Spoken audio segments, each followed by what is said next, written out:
স্ক্রিনের দিকে লক্ষ্য করো, ঠিক আছে? কি বলছে এখানে, হিসাব বিজ্ঞানের কোন হিসাবগুলো সাধারণত ডেবিট ব্যালেন্স হয়? এই প্রশ্নটা কিন্তু ম্যাক্সিমাম টাইমে অ্যাডমিশনে চলে আসে। ঢাকা বিশ্ববিদ্যালয় বলো, রাজশাহী বিশ্ববিদ্যালয় বলো, বা গুচ্ছ অধিভুক্ত বিশ্ববিদ্যালয় বলো, সব জায়গায় কিন্তু এই প্রশ্নটা চলে আসে। তাহলে সমাধান দেখি, যে বলছে হিসাব বিজ্ঞানের কোন হিসাবগুলো সাধারণত ডেবিট ব্যালেন্স হয়। আমরা জানি হচ্ছে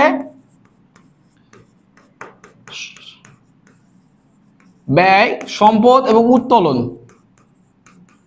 কি বললাম, যে কোন হিসাবগুলো সাধারণত ডেবিট ব্যালেন্স হয়? সম্পদ, ব্যয়, উত্তোলন, এই তিনটা হচ্ছে ডেবিট ব্যালেন্স হয়। কিন্তু এই তিনটা জিনিস কিন্তু আমাদের এক্সাম টাইমে ভুলে যাই। কেন? আরে এটা হবে না, আমি ভুলে গেছি এভাবে।